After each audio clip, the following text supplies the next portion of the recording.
Friends welcome to MS info channel. Friends మన యొక్క తెలంగాణ రాష్ట్ర వ్యాప్తంగా రేపటి నుండి అయితే బంద్ అయితే నిర్వహించబోతున్నారు. అయితే ఈ బంద్ ఏంటి, ఏ కారణంగా నిర్వహించబోతున్నారు, అలాగే ఈ బంద్ కారణంగా మనకు స్కూల్స్ కానివ్వచ్చు, షాపులు కానివ్వచ్చు, ఆఫీసులు కానివ్వచ్చు, ఆర్టీసీ బస్సులు కానివ్వచ్చు, ఇవన్నీ అయితే మనకు మూసివేయబోతున్నారు.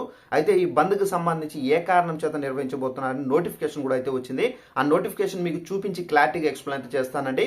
ఈ వీడియో మీకు నచ్చినట్టయితే లైక్ చేసుకొని ఛానల్ కూడా సబ్స్క్రైబ్ చేసుకొని ఫాలో అవుతానండి.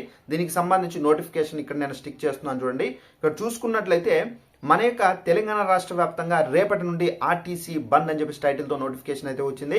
ఆర్టీసీని ప్రభుత్వం విలీనం చేయాలని యూనియన్లు అనుమతి ఇవ్వాలనే ప్రధాన డిమాండ్లతో మనకు నేటి అర్ధరాత్రి నుండి కార్మికులు సమ్మెకైతే దిగనున్నారు. లేబర్ కమిషన్లతో జరిపి చర్చలు విఫలం కావడంతో జేఏసీ ఇక్కడ సమ్మెకు పిలుపునిచ్చింది. దీంతో రేపటి నుండి మొదలు షిఫ్ట్ నుండి రాష్ట్ర వ్యాప్తంగా బస్సులు నిలిచిపోయే ఛాన్స్ అయితే ఉంది.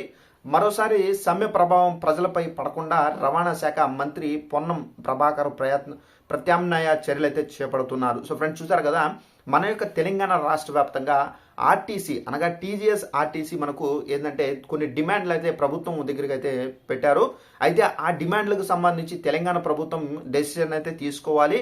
అయితే మనకు ఆ డెసిషన్ అనేది అంటే డిమాండ్లు అమలు చేయాలని చెప్పేసి, అంటే గ్రీన్ సిగ్నల్ ఇవ్వాలని. సో ఒకవేళ గ్రీన్ సిగ్నల్ లేని పక్షంలో మేము సమ్మె అయితే దిగుతామని చెప్పేసి చెప్పారు. బట్ ఏంటంటే ఈ డిమాండ్లకు సంబంధించి ప్రభుత్వం నుండి ఎలాంటి స్పందన రాకపోవడంతో సో ఆర్టీసీ కార్మికులు ఏంటంటే ఈ బంద్ అనేది నిర్వహించబోతున్నారు. ఈ బంద్ కారణంగా ముఖ్యంగా మనకు విద్యార్థులకు విద్యా సంస్థలు కానివచ్చు, అలాగే ఆర్టీసీ బస్సులు కానివచ్చు, షాపులు కానివచ్చు, ప్రభుత్వ కార్యాలయాలు కానివచ్చు, సో ఆఫీసులు కానీ సో వీటిపైన అయితే చాలా వరకు ప్రభావం అయితే చూపబోతుంది ఈ బంద్ అనే ఎఫెక్ట్.